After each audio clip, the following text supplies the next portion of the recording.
अब ये सूरत हाल चलती थी। चार्ली और डेल्टा कंपनी जो अडियारा में थी उसने आके डेप्थ में लगना था, तो राजा अजीज भट्टी साहब ने अपना जो हेडक्वार्टर चुना। जैसे आज आप देखते हैं ना बरकी का पुलिस स्टेशन, बरकी के पुलिस स्टेशन से आगे कोई आबादी नहीं थी, उसकी लाइन में एक चुबारा था बहुत बड़ा, उस चुबारे के अंदर उन्होंने अपना हेडक्वार्टर एस्टेब्लिश किया। उस चुबारे की मैं आपको तस्वीर दिखाऊंगा, आप देखेंगे उसके अंदर डायरेक्ट गोले लगे हुए हैं। अब प्लटूने इनकी आ गए हैं, राजा अजीज भट्टी साहब उस चुबारे के ऊपर बैठ के और अटली का फायर करा रहे हैं, ऑब्जर्व कर रहे हैं, फायरिंग करा रहे हैं, कंट्रोल कर रहे हैं। एज अ लाकू डेविड वो टर्किश इंटरप्रेटर भी थे, तो एक डेलीगेशन आया हुआ था जिसको उन्होंने कंडक्ट करना था 6 सितंबर को। तो ये अपनी कंपनी शमनी लगा के सेकंड लेफ्टिनेंट रहमान जो बाद में ब्रिगेडियर बन गए, आजकल पिंडी में होते हैं, मेरे से सीनियर थे, उनको कहा वो कंपनी लेके चले गए आगे, और ये वापस घर में आगे 5 तारीख को कंपनी को लगा चुका के, और खुद उन्होंने कहा जी मैं कंडक्टिंग अफसर हूँगा।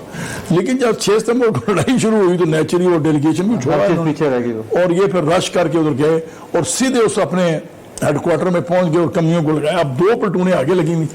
इसी तरह तीसरी प्लटून उनको दी गई 12 पंजाब। और उस जमाने में ये जो कॉन्सेप्ट था उसकी वजह से ब्रिगेड में 2 यूनिटें रखते थे, आजकल 3 यूनिटें होती हैं इन्फेंट्री की, उस जमाने में 2 होती थी। तो 12 पंजाब हमारे बरकी ब्रिज के दाएं थे, उनको साइफन दिया हुआ था। बरकी का ब्रिज हमारे साथ इंक्लूडेड था 17 पंजाब में, और आलमजेब साहब जो 12 पंजाब की कंपनी की एक प्लटून थी वो राजा अजीज भट्टी साहब के जेर कमान दे दी गई। सुल्तान आलमजेब साहब भी बड़ी बहादुरी से लड़े, 12 पंजाब को विस्तारा जुर्रत मिला, हमारे सीओ ने रिकमेंड किया। 2 प्लटूनें हमारी आगे और राजा अजीज भट्टी साहब भी लड़ रहे थे। तो अब उससे पहले डिस्क्राइब करना बहुत जरूरी है कि वहां तक पहुंचे कैसे। उससे पहले क्या था, शफकत हुसैन खान बलोच वो जो थे वो उनको ऑर्डर मिले हुए थे एडवांस पोजीशन। तो वो जैसे मैंने आपको बताया कि रात को पहुंचा, चाय शाह बनाओ भाई, तैयारी शरी पकड़ो, और आगे पीछे उनका जवानों को मोर्चे शोर्चे तैयार करने शुरू कर दें। अभी कुछ आधा घंटे गुजरा था कि उनको पता चला कि आगे से कि वो आ रहे हैं, दुश्मन आ गया है, अटैक कर गया और सिविलियन भागे आ रहे हैं। अब देखें कन्फ्यूजन की हालत यह है कि ब्रिगेड मेजर थे हमारे, जब उसने फोन पे बताया शफकत बलोच ने पीछे, उन्होंने कहा जी वहां तो दुश्मन आ गया है, दुश्मन ने हमला कर दिया। उन्होंने कहा कैसे हो सकता है दुश्मन ने अचानक हमला कर दिया, कोई नहीं है हमारा। तो जनरल अरशद चौधरी जो हमारे इंटेलिजेंस अफसर थे वो जीप लेके PRC 10 लेके उनको भेजा शफकत बलोच के पास कि तुम बॉर्डर पे जाओ, उनके बॉर्डर पे जाओ, देखो कि बाकी अटैक हुआ है कि नहीं हुआ। ये ऐसे ही मुझे बता रहे हैं शफकत बलोच के अटैक हो गए। वो जब पहुंचे तो आगे शफकत बलोच खड़े, तो उसने कहा तुम्हारा दिमाग ठीक है, ये सारे मैं लगा रहा हूँ, तो वो तो अटली का फायर किया अडारा गाँव के ऊपर आ रहा है, तुम फौरन वापस जाओ। उसको फिर जनरल अरशद चौधरी जो आईओ थे, बड़े दलेर अफसर थे, उनको फौरन वापस भेजा कि जाओ भाई वापस। और शफकत बलोच साहब ने अपनी कंपनी की अब देखें कि ये जो स्पिरिट है ये किधर आई, इतनी स्पिरिट कैसे आ गई। मैं PMA में कैडेट था उस वक्त, 6 सितंबर की बात है कि हमें अचानक ऑर्डर मिला कि जी आपकी पासिंग आउट अक्टूबर के बजाय नहीं जल्दी होगी, आप फौरन एंटी रूम में जाएं और सदर पाकिस्तान की तकरीर सुने। हम कैडेट्स ने आप तकरीर सुनने के लिए रेडियो लगा और उसके ऊपर 3.5 मिनट की तकरीर, उसने काया बदल दी पूरे पाकिस्तान। कैसे कहते हैं वो तकरीर क्या थी जी, हम भी सारे जोश में आए। उसमें क्या तब्दीली आई, उसने क्या कहा, उन्होंने सिर्फ 3.5 मिनट का उसने कहा पाकिस्तान के अवाम, पाकिस्तान के गयूर अवाम जिनके दिल धड़कते हैं ला इलाहा इल्लल्लाह मुहम्मदुर रसूलुल्लाह के साथ, वो उस वक्त तक चैन से नहीं बैठेंगे जब तक दुश्मन की एक आखिरी तोप भी खामोश नहीं कर दी जाती। मेरे मतलों, मेरे हम बतलों, जाओ चढ़ जाओ दुश्मन के ऊपर और तकरीर बंद कर। अब इससे हमें भी वहां काकून में बैठे हुए जोश आ गया। हमारे कमांडेंट साहब ने हमारी जो पासिंग आउट परेड थी वो 5 दिन पहले कर दी, सारी डिस्ट्रीब्यूशन वगैरह कर दी। 11 सितंबर को हमारी पासिंग आउट परेड हुई और 11 सितंबर को हम रात को मर्दान पहुंच गए, बिकॉज मर्दान सेंटर था हमारा, उनको पता था कि यूनिटें किधर किधर लगी हुई। और अगले दिन 12 सितंबर को राजा अजीज भट्टी निशान हैदर की शहादत होती है। तो अभी जब हम पहुंचे 12 तारीख को, तो वहां हमारे थे, ये बड़ी इंटरेस्टिंग स्टोरी मैं आपको बताने लगा। तो चीफ इंस्ट्रक्टर थे कर्नल लोधी, बड़े पुराने आदमी थे, 2nd वर्ल्ड वार लड़ी हुई थी उन्होंने, पुराने अफसर थे वो और बड़े तजर्बाकार थे। तो उन्होंने कहा अच्छा अभी ऑर्डर आ गए हैं, अभी आपको हम बता रहे हैं जो यूनिटें, सारी यूनिटें सियालकोट के बॉर्डर पे और लाहौर पे लगी हुई थी। तो उन्होंने कहा जी खैबर मेल चलती है पिंडी से सुबह 5 बजे, आप लोगों ने खैबर मेल पे चढ़ना है और जिन्होंने वजीराबाद उतरना है, सियालकोट के लिए वजीराबाद उतर जाए, हम उनको इतला दे देंगे, यूनिट वाले वो आपको ले जाएंगे, और बाकी जिन्होंने लाहौर जाना है वो लाहौर उतर जाएंगे, और जिन्होंने आगे जाना है उनके लिए हम किसी और बंदोबस्त करेंगे जो आगे जाना है। हमने कहा ठीक है जी। अब साथ ही उन्होंने कहा उसको क्वार्टर मास्टर को कि भाई इनको वाउचर्स इशू कर दें 14 तारीख के, और साथ ही मूवमेंट ऑर्डर 14 तारीख का दे दूं। ठीक है। तो लेकिन आज बच्चे आप निकल जाए ताकि अपने माँ बाप को मिलने। वो कैप्टन साहब बड़े, उन्होंने कहा सर ये तो बड़ा सीरियस केस हो जाएगा कि लड़के एक दिन पहले जा रहे हैं, मूवमेंट ऑर्डर इनको हम अगले दिन का दे रहे हैं, तो पीछे कोई बंदा भाग गया, घर ना गया, हादसा हो गया तो क्या बनेगा। उसने कहा ये हम सब खड़े हैं 15-20 ऑफिसर्स, सेकंड लेफ्टिनेंट 20, मेरी 20-21 साल सर्विस थी, उम्र थी, यंगस्टर, हमें को पता ही नहीं। उसने कहा ये बच्चे हैं, एक्साइटेड हैं, जोश में हैं, सेकंड लेफ्टिनेंट ये हर वक्त वहां पहुंचना चाहते हैं, इनको पता ही नहीं कि वहां क्या हो रहा है। ये तो बच्चे हैं, इनको जाओ, ये जाके अपने माँ बाप को मिले। कोई पता नहीं कौन शहीद होता है कौन बचता है, तो कम से कम जंग में जाने से पहले अपने माँ बाप को तो मिल लें। अच्छा, अब हम 4 लड़कों ने वैगन हायर की मर्दान से, वो पिंडी तक, वो 3 पिंडी के थे, मैं जेलम का था, पिंडी तक हम आए। उसके अंदर सेकंड लेफ्टिनेंट अख्तर, वो हमारे ब्रिगेड के साथ वाली यूनिट थी 16 पंजाब, उसमें गए, वहीद 20 पंजाब में गए, मैं और कर्नल साबिर मरहूम वो हम गए, वो 12 पंजाब में पोस्ट हुए सेकंड लेफ्टिनेंट, मैं 17 पंजाब में। ठीक है। अब वहां से मैं उधर बैठ के आ गया। अब जब मैं घर पहुंचा तो मेरे वाला साहब रिटायर्ड मेजर थे, मैंने वर्दी पहनी हुई थी, वो पिप छिप गया हुआ था, पिस्तौल हमें दिया हुआ था, उन्होंने लड़ाई के दिन थे। तो मैं पहुंचा तो अब्बा जन बड़े हैरान हुए, उन्होंने कहा मुंडा किधर आ गया, ये थॉट के शायद की भाग छूट के आ गया। तो मैंने कहा नहीं ये मेरे पास मूवमेंट ऑर्डर है, ये दिखाया उनको, मैंने कहा ये मेरा मूवमेंट ऑर्डर है, कल मैंने खैबर मेल पे चढ़ना है, 7 बजे जेल स्टेशन पे पहुंचेगी, 5 बजे की वहां चलेगी। अब्बा यार ने कहा ठीक है, मेरे चचा भी आए हुए थे, गाँव से भी लोग पहुंच के, लड़ाई थी ना वहाँ जेलम शहर में पहुंच के, हमारा गांव नजदीक है। तो उन्होंने कहा जी झोला चमड़ा इसका तैयार करो भाई, मेरे चचा का झोला चमड़ा तैयार हुआ सारा, भी इसका किट बैग वगैरह था मेरे पास। तो अगले दिन वो 6:30 बजे मुझे लेकर रेलवे स्टेशन पे पहुंच गए, और साथ वो 15-20 हमारे जो साथ आदमी आए, मेरी वालदा को कहा कि तुमने स्टेशन पे नहीं जाना, कोई औरत नहीं जाएगी, सिर्फ मर्द जाएंगे। अच्छा, अब जब हम रेलवे स्टेशन पे पहुंचे 6:30 बजे, 7 बजे ट्रेन ने आना, तो स्टेशन का मास्टर जानता था, छोटी जगह थी जेलम, उन्होंने कहा मेजर साहब गड्डी ते आनी है 11:30-12 बजे, तो तुसी तो बड़ी जल्दी आ गए हो, आजकल इंडियन एयरफोर्स के हमले हो रहे हैं, तो ट्रेन बहुत आहिस्ता आहिस्ता मूव करती है, जब हमला एक स्टेशन पे होता है तो उसको हम रोक लेते हैं। अभी वो गुजरखां में रुकी हुई है ट्रेन, अभी तो ट्रेन वहां से निकली थी, बल्कि चकलाला में रुकी हुई है, उन्होंने कहा चकलाला में जो है उस पर रुकी हुई है, तो 11:30-12 से पहले नहीं पहुंचेगी, तो आप ऐसा करें आप घर चले जाएं, तो आप 11 बजे आ जाएं।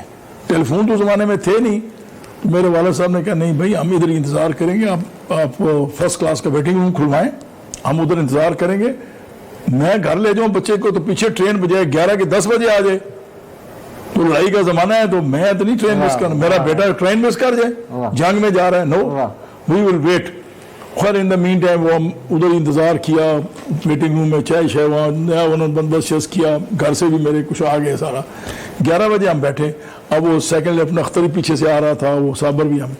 अब ये सेकंड लेफ्टिनेंट अख्तर जो है, अब देखो ना कितनी अच्छी उसने चीफ इंस्पेक्टर ने फैसला किया कि माँ बाप को मिल लें।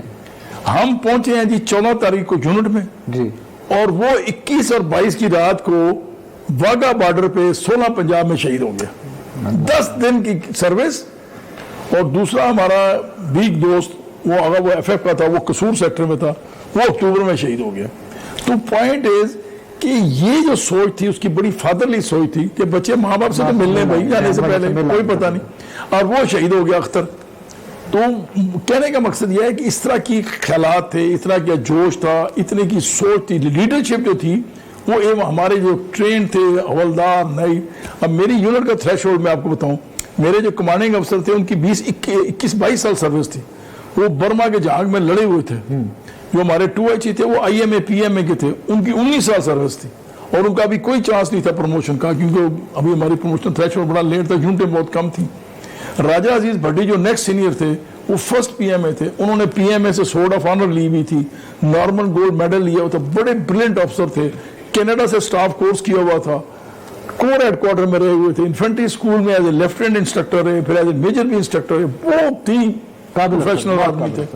इसी तरह चार्ली कंपनी, इस तरह मेरे जो बी कंपनी के थे वो कैप्टन थे, उन्होंने प्रमोशन एग्जाम नहीं पास किया था, अभी तक कैप्टन थे वो। तो इस तरह के एक्सपीरियंस लोग थे जो they knew like the back of their hand कि अभी क्या होने वाला है। साहब इसमें एक चीज जी कि यूथ आपको देख रही, जो भी आज की जनरेशन आपको देख रही है, डू यू सी कि वो पैशन या वो जज्बा जो उस वॉर में आप लोगों में था और जो सिविलियंस में था, not on army only, civilians भी कहते हैं कि बड़े चार्ज थे उस जमाने के, दे वर लाइक अगर फ्रंट पे आर्मी लड़ी है तो साथ साथ सिविलियन भी they were there to support them. आज की हमारी जनरेशन में नजर आते हैं। मैं जो फौज के जो यंगस्टर अफसर हैं उनमें तो मैं देख रहा हूँ, उनमें तो है। अवाम का मैं नहीं कह सकता कि अवाम थोड़ी सी बटी हुई है, लेकिन अब ये आप पॉलिटिकल पार्टीज उनको मिसगाइड कर रही हैं। उसी के अंदर आप देख सकते हैं कि किस तरह की एक बाइफिकेशन हो चुकी हुई है सोच के अंदर, और कुछ लोग इतने गलत हैं कि पाकिस्तान फौज इतनी कुर्बानियां दे रही है, उसके बावजूद पाकिस्तान फौज के खिलाफ बातें कर डायरेक्टली नाम लेके अब तो करते हैं, बात कर रहे हैं। तो ये वो लोग हैं जो मिसगाइडेड लोग हैं। लेकिन जहां तक अफसरों का, जवानों का तलक है जो फौज में है, वो अभी भी उसी स्पिरिट के साथ। पॉलिटिकली नहीं जाना चाहता। नहीं मैं लेकिन आ गया बीच में एक चीज आ गई, sorry I am cutting you है। दो के अटेम्प्ट्स हो रही हैं कि फौज के ऊपर भी कि जवान हमारा है, फलाना हमारा नहीं है, फलाना ये किया था इसलिए वो हमारा नहीं है। फौज सारी आपको मुत्तहिद नजर आती है, जिनका नाम लिया जा रहा है उन्हीं के नीचे है। मैं यही बता रहा हूँ ना आपको, मैं आपको मिसाल देने लगा था। मेरे बड़ा बेटा जो है फौज में ब्रिगेडियर है माशाल्लाह। अच्छा, और उसने एज ए कैप्टन सियाचिन में ड्यूटी की है, as a major Mir Ali Waziristan operation में रहा है, एज ए कर्नल वो स्वात ऑपरेशन में 2 साल उसने हिस्सा लिया है, और एज ए ब्रिगेडियर अभी वो बलोचिस्तान में, मैं जगह नहीं बता सकता बिकॉज ऑफ सिक्योरिटी रीजन, लेकिन ही इज डूइंग ड्यूटी, वो भी ऑपरेशन दे रहा है। अब मैं आपको छोटी सी मिसाल देता हूँ कि जो जवान है वो कमिटेड है, और चाहे वो सिपाही है, चाहे वो, अब किसी नायक की, आप किसी हवलदार जो शहीद हुआ उसकी बेवा से बात कर लें आप जाके, अभी आप मुझे छोड़ के चले जाएं, इंटरव्यू करें कि फलानी बेवा जो है हम आपसे, उसकी स्पिरिट सुने। वो जो नायक है, वो जो हवलदार है, अभी में 92 के अंदर वो एक नायक असलम है, उसकी बीवी का उन्होंने बेवा का इंटरव्यू किया है उस इकरा बुखारी ने, और वो जो ख्यालात उसने दिए हैं वो बिकॉज फौज लुक आफ्टर कर रही है उनको, फौज they are being looked after. अब वो मैं बेटे की मिसाल देना, वो मीर अली में ब्रिगेड मेजर था जी, और ये कोई 5-6-10 साल पुरानी बात है, he was a major then. तो मीर अली में ऑपरेशन हो रहा था, तो ही वॉज ब्रिगेड मेजर। तो एक लड़का पेट्रोलिंग पे गया हुआ था, एक यूनिट का लेफ्टिनेंट, तो इन द मीन टाइम उसी की यूनिट में एक पोस्ट पे हमला हुआ और एक बंदा जख्मी हो गया तो और हो गया। अब वो बच्चा वापस आया। अब होता यह है कि जो पेट्रोल जाते हैं ना ब्रिगेड की तरफ से, उनकी डीप ब्रीफिंग ब्रिगेड मेजर करता है, ठीक है। तो मेरा बेटा उनको ब्रीफिंग कर रहा था, सीओ भी उनका आया। अब उस अफसर को जो ही वापस आया, 8-10 घंटे की वो पेट्रोलिंग करके, चक्कर लगा के वहां से ऑपरेशन करके वापस आया था 15-20 लड़कों के साथ। उसको जब पता चला कि उसकी यूनिट की, उसी की यूनिट की बंदे का पोस्ट पे हमला हुआ और बंदा जख्मी हो गया, उनके साथ मैं वापस जाना। मेरा बेटे ने उसको समझाया कि यार तुम तो थके हुए हो, अभी 8-10 घंटे तुम काम करके आए हो, तुम वापस आ जाए हो। तो अभी हमने दूसरे का और अफसर को भेजा है ब्रिगेड से, वो एक पेट्रोल लेके जा रहा है, तुम्हारा बदला लेगा। उन्होंने कहा नहीं सर, वो बदला नहीं लेगा, मैं लवाऊंगा। मेरी यूनिट, मेरी यूनिट के बंदे पे हमला हुआ है तो मैं इधर बैठ जाऊं सर, मेरे लिए शर्म की बात है, ये नहीं हो सकता। उसके सीओ ने भी समझाया। अब उस लड़के ने कहा कि नहीं ऐसे नहीं होगा, मैं जाऊंगा। और वो बेचारा 8-10 घंटे के बाद जब आया था, दोबारा फिर चला गया, और वो बंदा मार के उनको जख्मी करके, तबाही करके, जो पकड़ लिए उनको मारा, एंड ही केम बैक। ये स्पिरिट अभी भी कायम है। और आप अवाम में भी चले जाएं, गांव में चले जाएं, जिनके बच्चे शहीद हुए हैं, उनके अंदर अभी भी स्पिरिट कायम है। अगर ये ना हो, अभी आप देखें पाक फौज जिंदाबाद पीछे लगा होता है, अभी भी लोग नारे लगा रहे होते हैं। तो ये वो जो मिसगाइडेड लोग हैं ना, उनकी आप बातें करें, भटके उनकी ना बात करें, वो बड़े लिमिटेड है। लेकिन अभी आप यहाँ से मेरा इंटरव्यू करके निकल जाएं, आरे बाजार में चले जाएं, यहाँ सदर बाजार चले जाएं, नहीं मैं कहता हूँ सदर बाजार में रेडी वाले पास चले जाएं, आप उससे आप पूछेंगे यार महंगाई बढ़ी है, ये फौज ने कुछ नहीं किया, आप उसके लफ्ज सुने वो क्या कहेगा, कोई जी फौज है तो हम है। सिक्योरिटी तो हमारे पास यही है ना। और यही आप देखेंगे कराची में भी, यही आप देखेंगे बलूचिस्तान में, यही आप देखेंगे फ्रंटियर में। कुव्वत ईमानी जो है ना, वो अभी तक हमारी कायम है, और अल्लाह ताला का फजल व करम है। यहाँ बड़ी इंटरेस्टिंग चीज मैंने नोटिस करी, आपके फादर को पानी दे, यहाँ पे कट कर लो, पानी पी लेना।